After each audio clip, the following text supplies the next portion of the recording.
Hello, everyone, and welcome.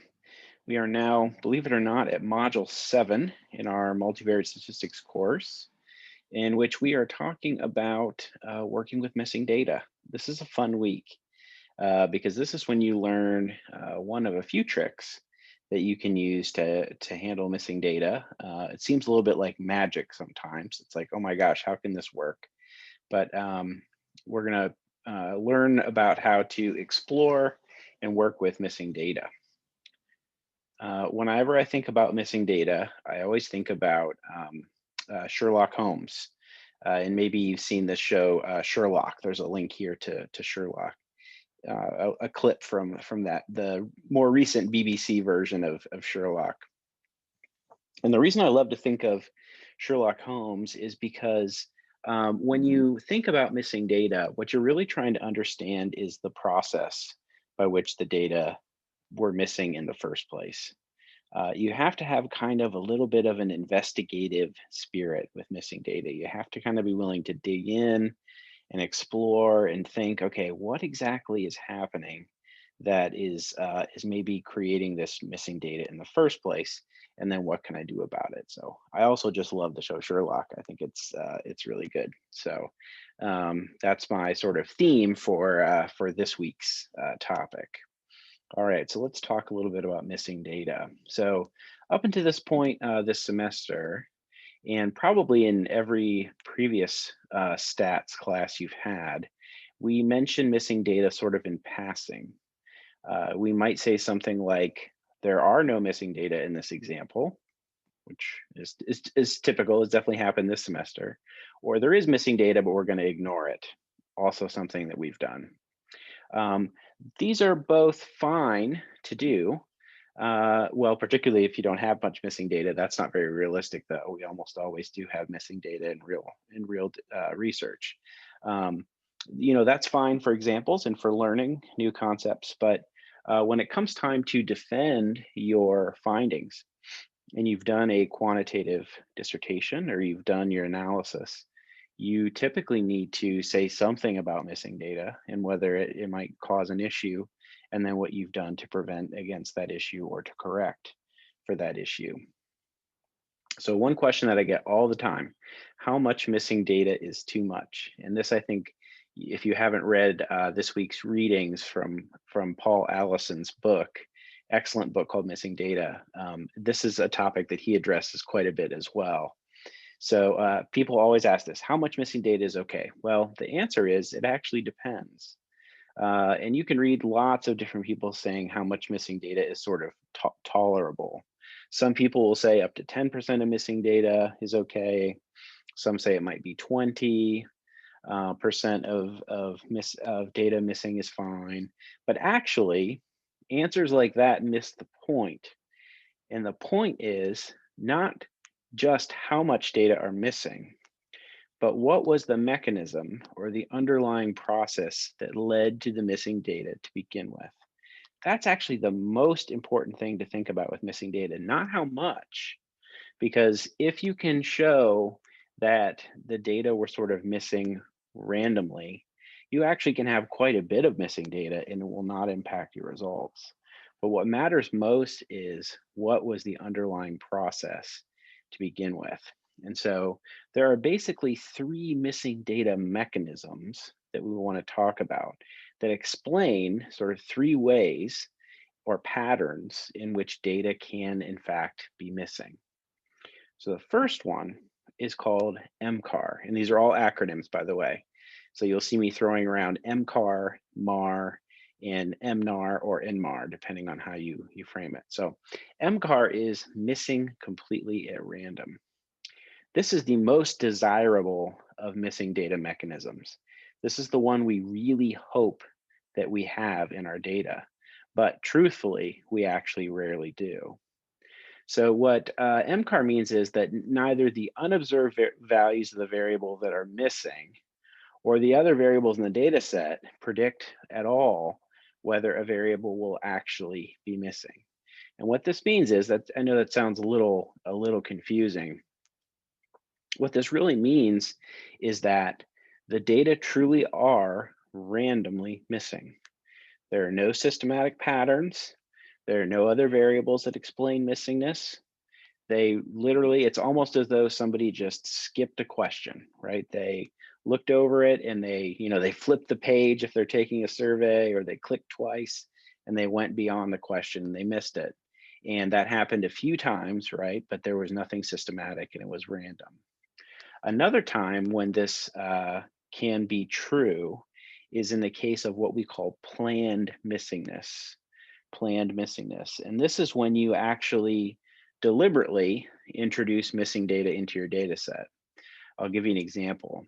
Sometimes, for example, you have a survey instrument that is, let's say, 20 or 30 questions long. And that's a really long set of questions that all get at the same construct. Let's say self-efficacy. That's a good one, right? There's a 21 item self-efficacy scale. What you can actually do if you're giving, let's say you're giving a lot of other scales at the same time, you're asking your participants to answer a lot of questions, you're worried about the burden of survey response. You can actually randomly select a subset of, say, half those items. And so each person is only answering 10 of the 20 items. But because you've randomly selected the 10 each time, let's say you have 5 different forms with 5 different little sets of items in there, the missingness, right? So the questions I don't answer are totally randomly selected. So my missingness on those questions is actually ignorable. And that's what's called planned missingness. And that's actually a great trick for getting a little more out of your sample size and not having too much burden on your participants. Okay, so that first missing data mechanism is called MCAR, missing completely at random. So nothing is related to the patterns of missingness in your data. Then we have a mechanism called MAR. And what this means is missingness may be related to other variables, but you know what those variables are and they're in your data set and you've already accounted for them. So it's almost like conditional missing at random. So it's not completely at random, right? There might be some patterns in the data set, but using the existing variables that you have, you can actually explain those patterns of missingness. An example here, let's say that men are more likely to decline to answer a question compared to women. This is actually a pattern that we find in our data set in the Oregon data this week. So I think it's income, right? So men are more likely to report their income than women. So as long as we control for that, right? As long as we know we have that variable in our model, missing this is not as much of an issue because we've met that MAR assumption, missing at random. But we do need to make sure we've accounted for that variable because that variable is related to the missingness itself. Then we have missing not at random, or MNAR. So this is the missing data mechanism that we all sort of cross our fingers and hope we don't have. And what this means is only the value of the unobserved variable itself is related to missingness. Or in other words, we don't know the mechanism that's predicting missingness, and we don't have any other variables in our data set that can help us. So that might be the case if you have individuals with very high incomes, and they're more likely to decline to answer questions about their own income because they have very high incomes or they have very low incomes. But missingness is not related to any other variable in your data set. You don't have any other variables that predict it, only the variable itself that's missing. That can be a real problem. Attrition is another case where we see a lot of MNAR, missing not at random processes. Participants might drop out of a study because it presents too much of a burden, or we may not be able to have enough money to follow everyone sort of longitudinally, and we only follow the people who are closer to us and more convenient. That would introduce a sort of missing not at random process. So that's the one we really absolutely try to avoid. All of this, by the way, comes from a paper that was written all the way back in 1976, and you may see this cited quite a bit. So if anyone talks about missing data in the papers you're reading. So it comes, Don Rubin, who's a statistician at Harvard, wrote this paper on inference and missing data. And basically he makes the argument that these three mechanisms are basically what's at play anytime you have missing data. The data are either going to be MCAR, they're going to be MAR, or they're going to be MNAR. And you really hope that they are MCAR. And if they're not MCAR, then you really hope that you can show that they are MAR, because MNAR is much harder to deal with. All right, so those are sort of the three fundamental missing data mechanisms. Now, the strong assumption of all the statistics we've learned so far, and even in your previous classes, is that when data are actually missing, they are MCAR. So we make the assumption when we do things like linear regression, t-tests, correlation, ANOVA, repeated measures ANOVA, so on and so forth, logistic regression, right? We are making the assumption that if there are any data missing, that MCAR is what's happening. So in other words, that missingness is totally random and it's not dependent upon any other variable in your data set or any other factor or variable that you have not observed or collected. And this is the reason that we make this assumption is because it's simpler. Basically, a lot of these procedures are designed to handle what are called complete cases. So the first step is essentially to get rid of anyone who does not have a response. So if you run a linear regression and 10% of your participants don't have one of the variables in your regression, the first thing the software is going to do is it's going to filter those participants out. It's only going to look at those participants who have complete cases. Now, the problem is all of these mechanisms, all these assumptions that I just talked about, MCAR, MAR, and NMAR, are really unprovable. I can't show beyond a shadow of a doubt that my patterns of missing data are completely missing completely at random, that there's not some unobserved thing that haven't measured that might be related to missingness. So all we can really do is explore the data and sort of make choices about what to do. So there is a test that we'll learn that will give us some evidence about whether or not the data are MCAR. So that's good. We can get a sense if the data are MCAR. But if not, we kind of just have to make the case that the data are MAR and go from there. The test, speaking of this test, that we use to determine whether or not data are missing completely at random is called Little's MCAR test, and it's named after Rod Little, who was a famous statistician from the University of Michigan, a longtime survey researcher. And this is the easiest way to show evidence that your data are likely MCAR. It's basically a single test that tests for patterns of missing data, patterns of missingness in your data. The result is a chi-square statistic, and that, along with degrees of freedom, give you a p-value. And what you're looking for with Little's MCAR test is that the test itself is not significant. So the p-value is greater than 0.05.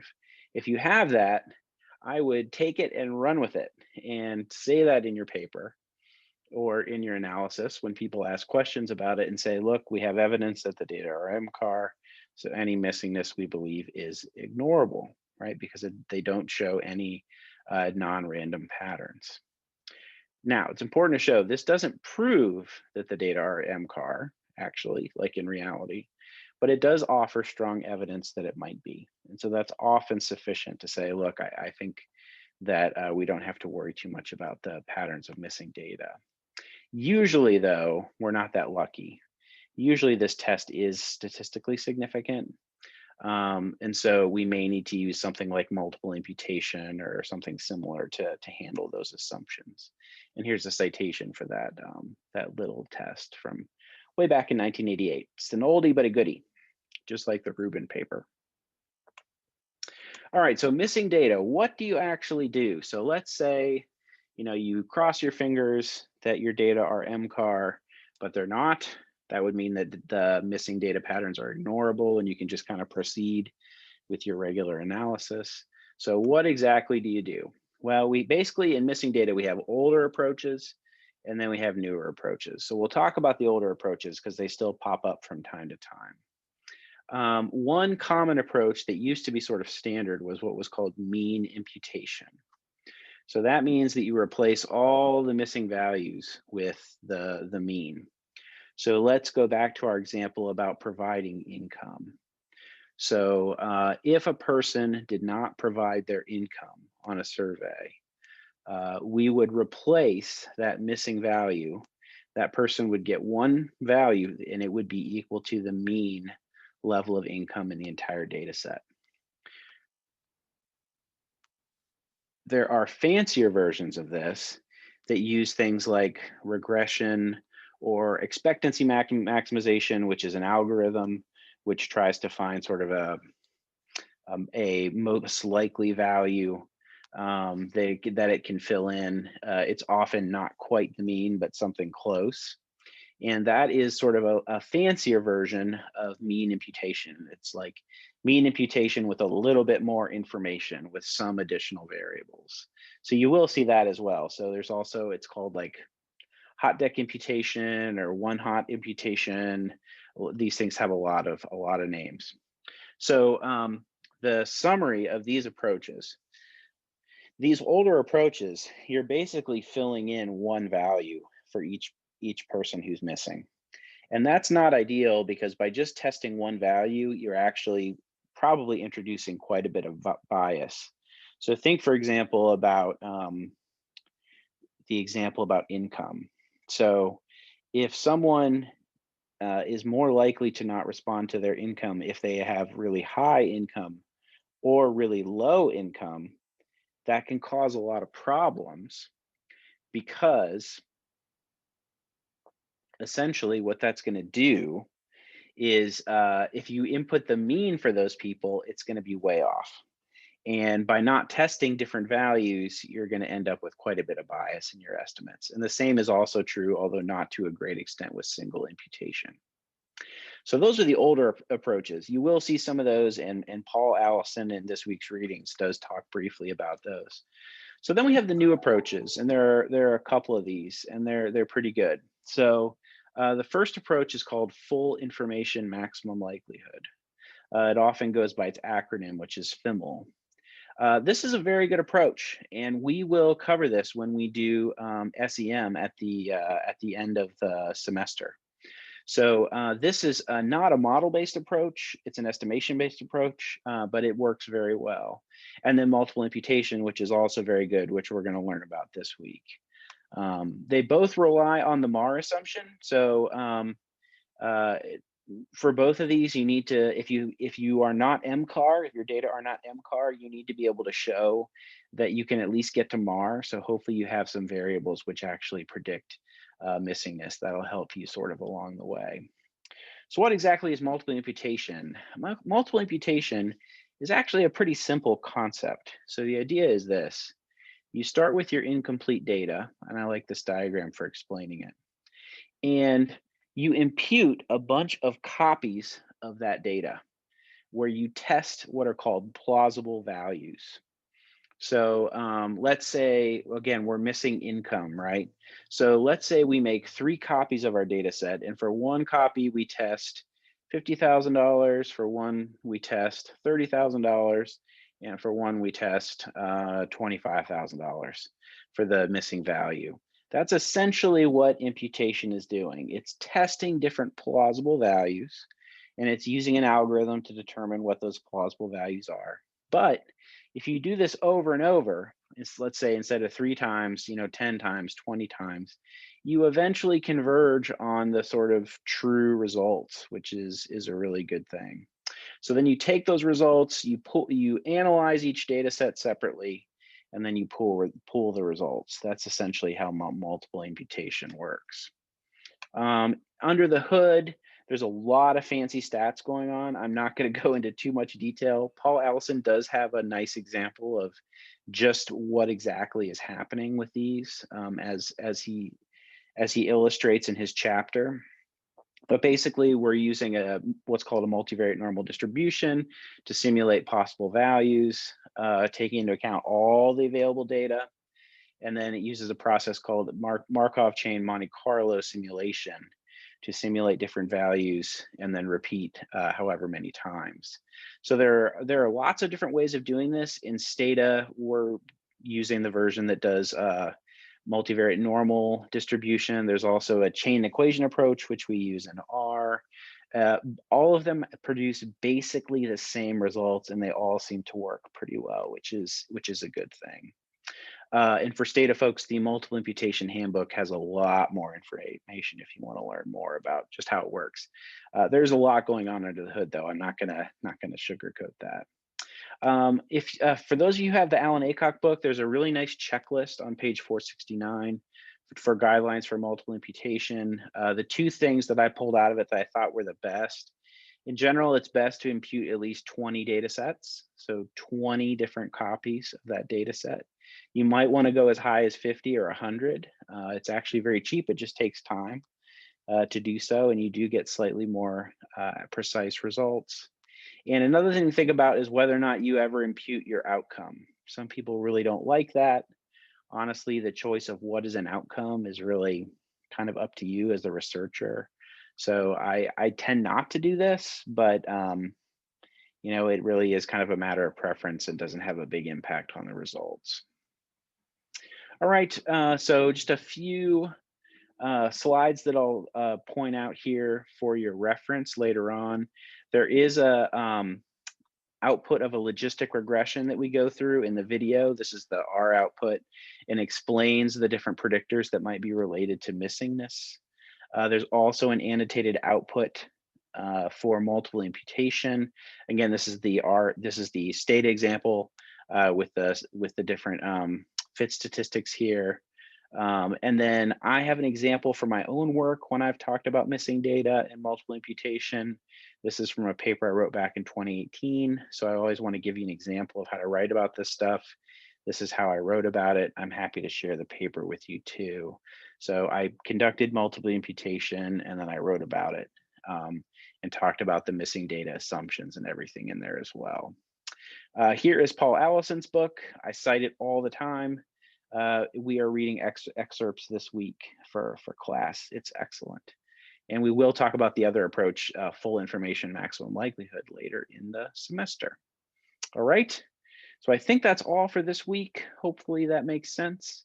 And we will talk about it when we meet in person. Thanks.